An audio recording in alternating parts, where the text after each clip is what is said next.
저는 두 아이를 키우며 살고 있는 30대 중반의 워킹맘입니다. 평소에 출퇴근을 하는 동안 라디오처럼 다른 분들의 여러 가지 사연을 많이 듣고 있었어요. 얼마 전까지만 해도 제가 직접 사연을 보내게 될 줄은 꿈에도 몰랐습니다. 막장 시댁 사연을 들을 때마다 우리 시댁은 아무리 그래도 저 정도는 아니구나 생각하며 다행이다 싶었어요. 그렇다고 마냥 좋은 건 아니라서 신혼 초부터 시어머니와 미묘한 기류는 항상 있었지만 괜히 부딪히기 싫어서 지금까지 잘 참고 살았습니다. 하지만 얼마 전에 드디어 터질 게 터져버리고 말았어요. 제가 시어머니와 어떤 일이 있었는지 옛날 일부터 하나하나 말씀드려 볼게요. 이 집안에 시집 오기 3년 전에 시아버님은 먼저 세상을 떠나셨고 그래서 지금 시댁에는 어머님 혼자 계시는 상황이세요. 저희 시모는 시집살이라고 할 만큼 불러다가 일 시키거나 힘들게 괴롭히는 일은 거의 하지 않았습니다. 대신에 어머님이 말로 스트레스를 주고 사람을 질리게 만드는 스타일이에요. 어머님에게 지금까지 말로 당한 정신적 스트레스가 너무 심해서 한때는 다음날 시댁에 간다고 하면 밤에 잠이 오지 않을 정도였어요. 저는 하늘의 축복인지 결혼한 지 몇 달 만에 바로 첫째 아이를 가질 수 있었고 첫째 낳고 출산휴가를 써서 집에 있는 도중에 바로 둘째까지 임신하게 되어 둘째까지 낳고 육아휴직 연장해서 아직까지 집에서 두 아이를 보며 지내는 중이에요. 제가 공무원으로 일을 하고 있기 때문에 다른 건 몰라도 육아휴직 하나만큼은 철저하게 보장받을 수 있습니다. 친정부모님은 자영업을 하시기 때문에 매일 바쁘셔서 첫째 때도 둘째 때도 친정엄마 도움은 받지 못했어요. 시댁이 가까이 있고 어머님이 비교적 시간이 많으시지만 그렇다고 제 아이 키우는데 시댁 도움을 받고 싶지도 않았어요. 차라리 제가 육아휴직을 풀로 다 쓰면서 혼자 아이 키워야겠다고 마음을 먹고 집에서 두 아이를 동시에 키우면서 살았는데 우리 시어머니가 쓸데없는 말이 정말 많으십니다. 일을 안 나가시는 날에는 낮에 심심하신지 자주 저한테 전화해서 수다를 떨었는데 전화를 한 번 했다 하면 기본은 1시간이고 조금 할 이야기가 많다 싶으면 2시간을 넘는 경우도 있었죠. 보통 제 잔소리를 시작해서 어머님 주변 인물들 험담을 신나게 하시다가 나중에는 결국에 자기 아들한테 잘하라며 잔소리로 마무리하는 패턴입니다. 제가 집에서 마냥 노는 것도 아니라 집안일도 해야 하고 어린 두 아이도 봐야 하는데 애가 울어서 전화기 너머로 우는 소리가 다 들리는 상황에서도 어머님께서는 본인 하실 말씀이 우선인가 봐요. 그냥 적당히 남들 욕하고 험담만 하는 거면 그러려니 하겠는데 어머님이 말씀이 하도 많으시니까 그중에 실언도 너무 많아요. 특히 할 말 못할 말 구별을 못하고 아무 소리나 하는 것이 가장 큰 문제예요. 그러다가 한 번씩 제가 들었을 때 상처가 되고 가슴에 한으로 남을 만한 소리를 본인은 아무렇지 않게 해버리시고 나중에 제가 그런 말은 듣기에 서운했다고 이야기하면 정작 그 말을 했던 기억도 하지 못합니다. 제 첫째 아이는 딸이었는데 그때 어머니께서 정말 많이 실망하셨어요. 우리 남편이 둘째 아들인데 먼저 장가를 갔던 아주버님네가 딸만 둘을 낳았기 때문에 어머님께서 이번엔 저희한테 반드시 아들을 원하고 계셨나 봐요. 제가 임신 소식을 알려드렸을 때부터 어머님은 이번에 예감이 좋다면서 아들이라고 설레발을 치고 호언장담을 하셨어요. 베란다 문을 열고 호랑이가 들어오는 꿈을 꿨다고 하는데 호랑이 꿈은 남자아이 태몽이라며 무조건 남자라 하셨습니다. 그때는 아직 성별이 결정되기 전이었고 정작 남편이나 저는 아들이건 딸이건 아무 상관이 없었는데 집안에서 어머님 혼자 난리셨죠. 심지어 아주버님네랑 다 모인 자리에서도 형님 듣는 앞에서 이번에 둘째네는 아들인 것 같다. 드디어 나도 손자 보는구나. 라면서 눈치 없이 말씀하시는 바람에 제가 옆에 있는 형님 눈치 보느라 민망할 지경이었죠.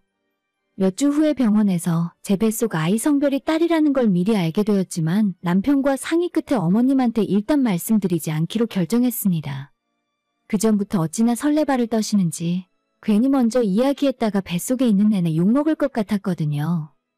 끝까지 숨길 수는 없었지만 25주차가 넘을 때까지 시어머니에겐 우리 아이 성별은 비밀로 하고 있었죠. 아니나 다를까 미루고 미루다가 어머님이 하도 닥달을 해서 결국 딸이라고 말씀을 드렸는데 처음에는 인정을 안 하시려고 하더라고요. 100% 확실한 거냐? 그럴 리가 없는데 내가 분명히 아들 낳는 꿈을 꿨단 말이지. 나중에 제가 아이 낳고 회복실에 누워있을 때에 복도에서 어머님이 친구분이랑 전화통화하는 소리가 제가 있는 병실안까지 다 들렸습니다. 응, 그래. 이번에도 또 딸이야. 우리 집안 며느리들은 딸밖에 낳을 줄 모르나 봐. 방금 고생해서 아이 낳은 입장으로 그 말을 듣고 진짜 얼마나 서운한 마음이 들던지. 제가 산부인과에서 산후조리원으로 옮기면서도 시어머니는 끝까지 제게 딸 낳았으니까 자기한테 앞으로 애 봐달라는 소리는 하지도 말라고 하셨습니다. 어차피 어머님께 아이 맡길 생각은 애초에 눈꼽만큼도 없었는데 대놓고 저렇게 말씀하시니까 서운하고 뭔가 오기도 생기더라고요. 아예 대놓고 돈을 써서 푹 쉬자는 생각으로 조리원에서 3주 있다가 집으로 돌아왔는데 우리 친정엄마가 일주일 정도 집에 와서 도와주겠다 하시길래 시어머니 말씀하신 것도 생각나서 그냥 오시지 말라고 했습니다. 우리 엄마 왔다 간 거 알면 괜히 나중에 시어머니한테 트집 잡혀서 말 나올 것 같기도 했고 친정엄마 불러다가 고생시키고 싶은 생각도 없었어요. 어차피 3주 동안 몸 잘 풀고 돌아왔기 때문에 혼자 집에서 아이 보면서 몸조리해도 충분할 것 같았습니다. 남편이 초반에 일찍 퇴근하고 집안일을 많이 도와주면서 옆에 봐주는 사람 없어도 생각보다는 할만했어요. 시어머니가 어서 들었는지 도우미 지원받는 방법도 있다고 하던데 우리 집에 낯선 사람이 오는 게 싫어서 그런 것도 신청할 생각을 안 했네요. 조리원에서 퇴원하고 나서도 한번 들여다보지 않던 시어머니가 2주 정도 지나서 처음으로 아이 보고 싶다면서 집으로 오겠다고 하셨습니다. 저희 집으로 오신 시어머니가 현관문을 열고 들어오면서 가장 먼저 하신 말씀이 계속 혼자 있었어? 어떻게 너희 엄마는 딸이 애를 낳았는데 와서 도와줄 생각도 안 하신다니? 라고 하시더군요. 친정엄마가 오신다는 걸 제가 거절했다고 몇 번이나 말씀드렸는데도 제 말은 들은 척도 안 하시고 본인 할 말만 하고 그렇게 믿어버리니까 정말 답답해 죽는 줄 알았어요. 첫째 낳고 집에서 아이 보며 지내다가 1년이 채 되기 전에 둘째를 임신했다는 걸 알게 되었는데 그때도 어머님한테는 바로 말씀드리기가 꺼려지더라고요. 보나마나 이번에는 꼭 아들이어야 한다고 부담을 주실 게 뻔해서 나중에 병원에서 성별을 확실히 알게 되기 전까지는 말을 하지 말자고 생각했습니다. 저랑 남편은 정말 아들이나 딸이나 아무 상관없었는데 어머님께서 저러시니까 스트레스 받아서 나도 모르게 마음속으로 둘째는 제발 아들이기를 바랬어요. 다행스럽게도 둘째는 아들이었고 병원에서 아들이라고 말을 듣자마자 시모한테 이 사실을 이야기할까 하다가 그냥 숨기기로 했습니다. 형님네 눈치도 있고 어머님이 아들이라는 걸 알게 되면 또 얼마나 호들갑을 떨지 무서워서 둘째는 제배가 불러올 때까지 어머님한테는 비밀로 했었어요. 그리고 제가 출산했을 때 어머님이 병원에서 드디어 아들이라고 얼마나 기뻐하시던지 드디어 우리 집 며느리도 아들 낳을 줄 알게 되었다면서 아주버님이 옆에서 듣고 있는데 그런 말씀을 하니까 정작 기뻐해야 할 저희 부부가 뻘쭘하고 민망한 상황이었죠. 제가 결혼하기 전에는 약간 날씬한 체형이었는데 아이 둘을 연달아 낳고 그 사이에 제대로 된 관리를 하지 못해서 둘째 낳고 나서도 몸이 많이 불어 있었어요. 반면에 형님은 딸만 둘을 낳고는 시어머니에게 더 이상 아이 안 낳겠다고 선언했습니다. 어머님께서 그래도 너희들이 장남인데 아들은 하나 낳아야 하지 않겠냐고 아무리 이야기하셔도 이미 형님이나 아주버님까지 어머님한테 빈정이 상할 대로 상해버려서 들은 척도 하지 않았습니다. 아무튼 그렇게 형님은 일찌감치 아이 둘 낳고 난 뒤로 지금까지 다이어트와 운동을 열심히 해서 다시 예전의 몸매를 회복했어요. 아무래도 직장 생활을 하니까 관리가 되는 것 같더라고요.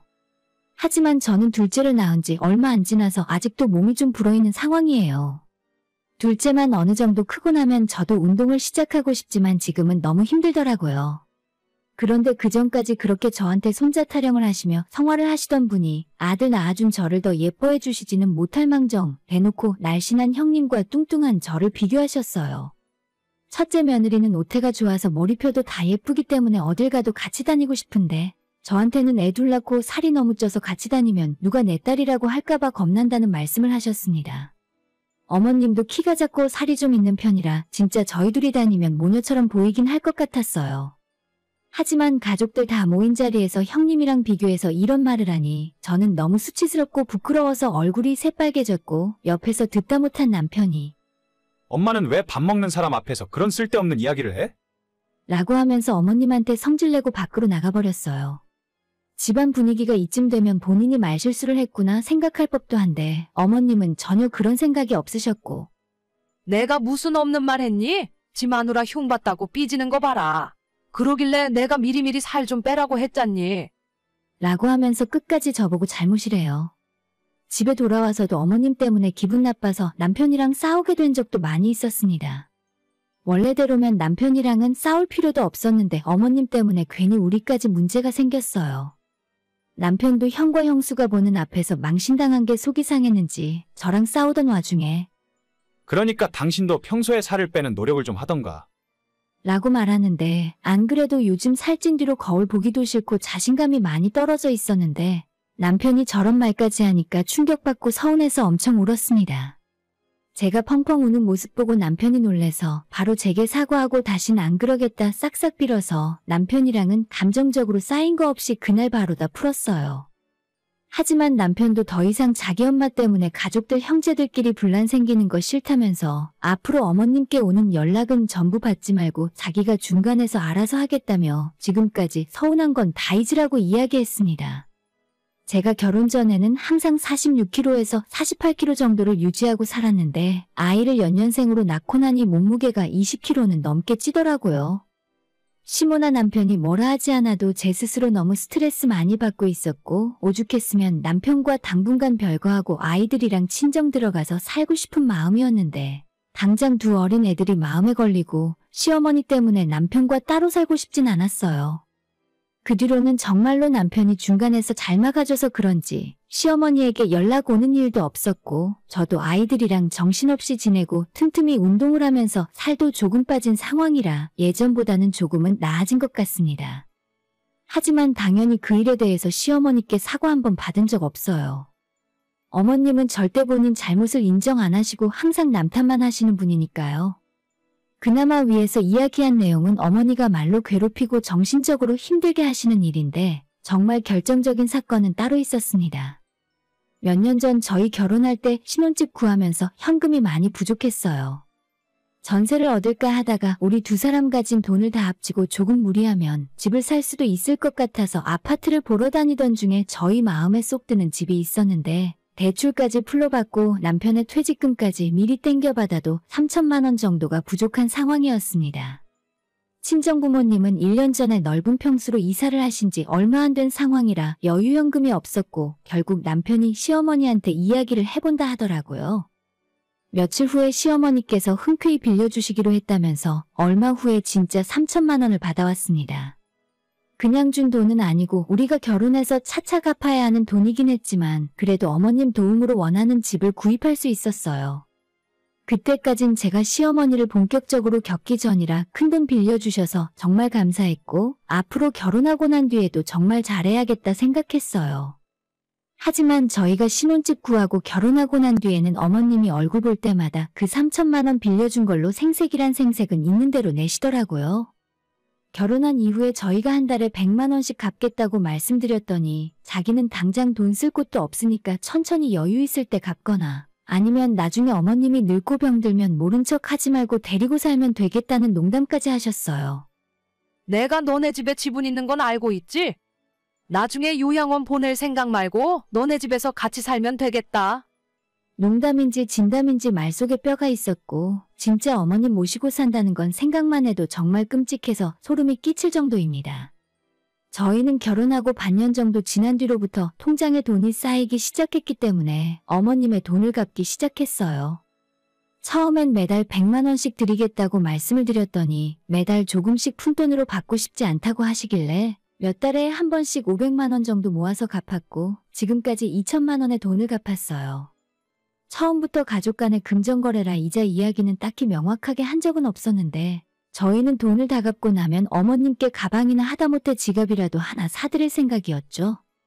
물론 그것 외에 지금까지도 용돈을 자주 드리고 기념일에 선물도 섭섭해하시지 않게 챙겨드렸습니다. 제 기준으로 나름대로 시댁관리 잘하고 있다고 생각했는데 별다른 기미도 없이 며칠 전에 어머님께서 갑자기 제게 전화를 하시더니 너희들은 빌려간 돈 언제 다 갚을 생각이니? 얼마 되지도 않는 그 돈 받으려다가 내가 먼저 늙어 죽겠다. 갑자기 돈을 갚으라 하는 거예요.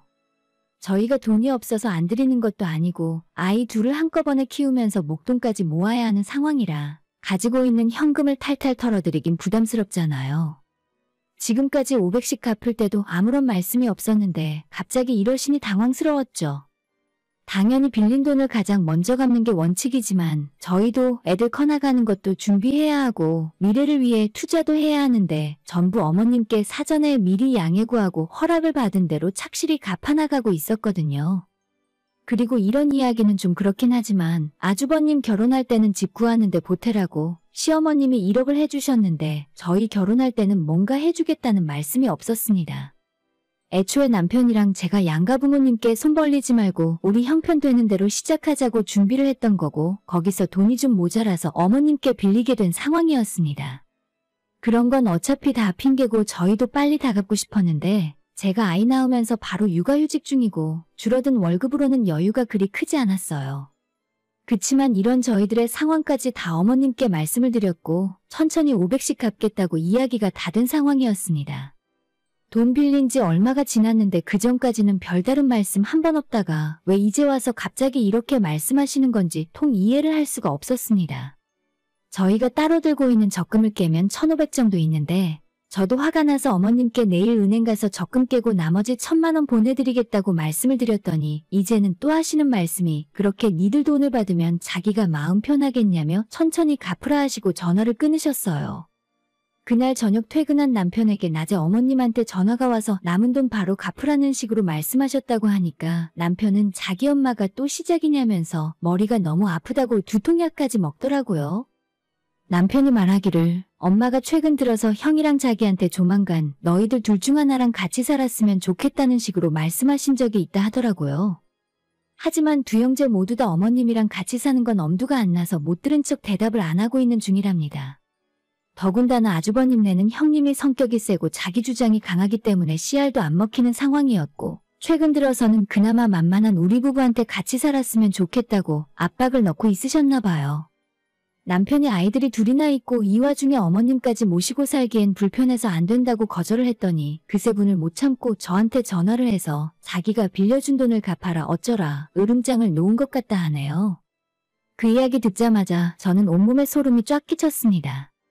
며칠 전에 남편에게 전화해서 모시고 살라는 식으로 한참을 말씀하셨다는데 그걸 거절하니 이번엔 저한테 전화하셔서 말도 안 되는 트집 잡고 화풀이를 당한 겁니다. 남편도 이번 일에는 너무 충격을 먹었는지 더 이상 아무런 말을 하지 않다가 다음날 적금 붓고 있던 거 바로 해지하고 어머니한테 그동안 빌려 쓴 이자까지 넉넉하게 쳐서 1,200만 원을 보내드렸어요. 어머니가 그 돈이 입금된 걸 확인하자마자 저한테 다시 전화하셔서는 너도 독하다 진짜. 내가 너한테 그냥 농담 한번 한 거 가지고 바로 이렇게 나오기냐? 1,000만 원만 주면 될 것이지 200만 원은 이자 먹고 떨어지라는 거야? 저는 어머님이 아무리 시비 걸어도 아무 말도 안 하고 가만히 있었어요. 안 그래도 스트레스로 머리가 터질 것 같았는데 여기서 어머님이랑 괜히 말 섞고 싸우다가는 똑같은 사람이 될 것 같았거든요. 혼자 실컷 화풀이 하시고는 제가 대답도 안 하고 있다는 걸 알아차리시고는 너희들 어디 다음에 두고 보자면서 전화를 끊으셨습니다. 며칠 후 주말에 남편이 어머님 댁을 직접 갔다 오더니 아주 침통한 얼굴로 시어머니는 앞으로 신경 쓰지 말고 살아도 된다고 하는데 가서 대체 무슨 일이 있었냐고 물어봐도 남편은 아무 말도 하지 않고 그냥 누워만 있어요. 아마 시어머니랑 엄청 싸우고 온 모양인데 저도 이제 그냥 어머님 일은 모른 척 하려고요. 사실 제가 시집 온 뒤로 시어머니에게 그렇게 욕먹을 짓을 한 적은 없거든요. 최고의 며느리까지는 아니었어도 기분은 하려고 노력했고 제가 먼저 어머님을 미워하지도 않았어요. 아마 거절을 잘못하는 제 성격 때문에 만만하게 보고 잡아먹으려 하시는 것 같은데 이제는 저도 어머님 포기했고 앞으로는 남편 말대로 먼저 연락 안 하고 안 보고 살려고요. 그래서 지금도 시어머니 생각만 하면 숨이 턱턱 막힙니다. 애도 보기 싫다는 분이 저희랑 같이 합가해서 살려고 생각하셨다니 정말 소름 끼쳐요. 그래도 이제는 자주 얼굴 볼 일 없을 것 같고 신경 안 써도 된다는 생각에 기분은 조금 좋습니다. 시어머니 성격에 이대로 넘어가진 않을 것 같지만 남편이 앞에서 다 막아주니까 저도 무서울 거 하나 없네요. 오늘의 사연은 여기까지입니다. 구독과 좋아요, 알람 설정 부탁드려요. 다들 행복하시고 좋은 하루 되세요.